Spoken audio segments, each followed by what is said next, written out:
Waiting at the entrance to the RuPaul's Drag Race Workroom set, inches away from the set lighting and just outside the camera range, a queen with a dream waits for her cue. Tucked and contoured, corseted and wigged, she's got a look sure to make those other bitches gag and a catchphrase just waiting to spring forth from her lips that she's hoping will brand her to the fan base for the rest of her career. Maybe she'll drop to the floor, or maybe she'll pop out of a box, or maybe she'll introduce Ornacia to the world. She might simply announce that she farted, or that she came here to fight. But whatever it is she's got planned, and no matter who she is, she will definitely have something planned. Whether it be shocking, fierce, or hilarious, the one thing she wants her entrance to be, above all else, is memorable. This is the moment she's planned and worked for, the moment when she steps into Drag Race herstory, plants her sequin flag, and announces her arrival. If she's lucky and smart, if she demonstrates the required charisma, uniqueness, nerve, talent cocktail of qualities, this won't be the last time she walks through that entrance.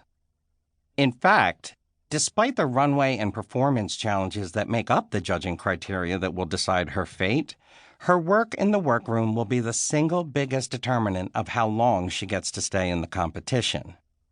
How she gets along with the other girls, how well she sticks to the tasks assigned her, and how much camera time she can snag from the producers will be major factors in deciding how long she'll make it in the competition.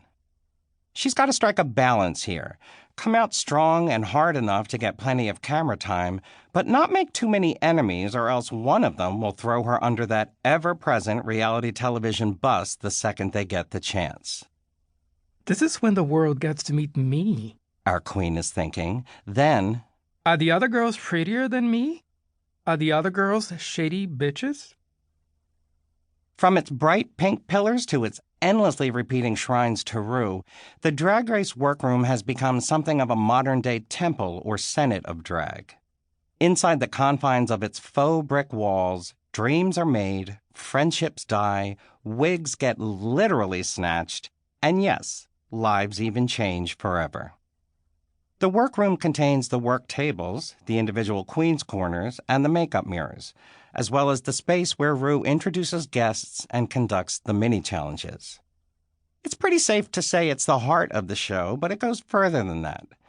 The main stage is for performing, and the Untucked lounge is for family bickering time, but the workroom is for doing the work, both mental and physical, of being a queen in the world. It's the focal point of the queen's existence for their time on the show. It's where they make their first grand entrances and their final sign-offs on the makeup mirror. It's where they receive dignitaries ranging from Nancy Pelosi to Lady Gaga. It's where these queens will wind up sniffing each other out or dressing each other down. It's the space where the queens all retire to the couch to discuss the most recent elimination and the current state of their thoughts, fears, and rivalries. It's where they gather around the table to do a little light reading of each other as they await news for the next challenge. The workroom is the social and work-based epicenter of Drag Race. It's Ms. Cracker at the makeup mirror talking about the empty lunchboxes of her poverty-stricken childhood, or Roxy Andrews talking about her childhood abandonment. It's Asia O'Hara sitting down with the Vixen to get her to talk about her feelings of anger over the racism in the LGBTQ community. It's Katya and Miss Fame reaching out under the stress of the competition to hang on to each other for a second and reinforce their sobriety. The workroom is also where we see all the queens in their boy drag. This was considered a controversial thing to do at the time of the show's launch because drag queens are sort of like puppeteers. They never want you to see the hand-up Kermit's butt, so to speak. There was a time when the idea of drag queens appearing on camera out of drag was considered akin to a magician giving away his secrets. Many notable and accomplished drag queens have refused to compete on the show for this very reason.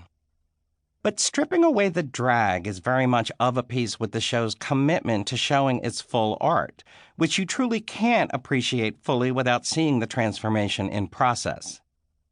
It's also a way of peeling away any emotional barriers or protections. Ru knows all too well that drag can be a person's way of dealing with the world, And in true reality show fashion, that coping mechanism side of drag is removed in the workroom, leaving the queens without the crutches of their wigs and corsets. It's a place of safety where they can take off their armor. In the beginning, it was a largely undefined space of brightly colored walls, random bits of neon flare, work tables, and makeup mirrors.